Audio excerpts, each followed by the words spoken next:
This video is going to quickly focus on an amendment that was proposed but wasn't actually ratified. So the ERA amendment is the Equal Rights Amendment, which very quickly, if you take a look at the wording, basically would have added this wording to the Constitution that equality of rights under the law shall not be denied or abridged by the United States or any state on account of one's sex, right? So basically, formal wording into the Constitution that would outline any kind of gender discrimination. So the ERA amendment was initially proposed by Congress in March of 1972, and it gets through Congress. But remember, the second part of becoming an amendment is it has to be ratified by 3/4 of the states. The states had until 1979 to ratify it, and it failed.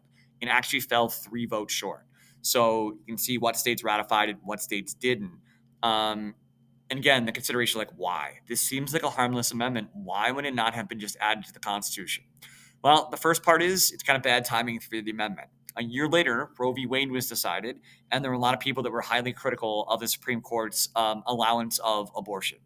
So some of the states that had yet to ratify the ERA amendment, um, this made it more difficult because there were individuals that disagreed with Roe v. Wade, but they acknowledged the fact that there's nothing they could do to vote their Supreme Court justices out. So instead, they decided to take their frustration out on the ERA amendment and threaten not to reelect state legislators that basically voted on behalf of it. So it was unfortunate timing for the ERA amendment, and that people used it as a scapegoat to unleash their frustration regarding Roe v. Wade. Secondly, there were a number of female groups, one in particular led by a woman named Phyllis Schlafly, who was the organizer of what became known as the Stop ERA campaign. You might be surprised that it was a female that was very influential in getting many people to oppose, including women, on the ERA amendment. And her argument was that there were some sort of gender distinctions that benefited women, such as Vietnam War had literally just ended.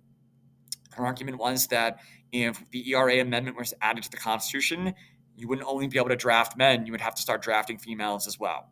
She convinced people that if the ERA amendment was adopted, that there wouldn't be the ability to have women's only bathrooms anymore.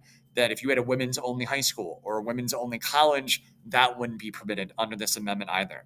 So a combination of Schlafly's influential movement and the timing of the Roe v. Wade decision issued by the Supreme Court prevented the ERA amendment from formally being added to the Constitution.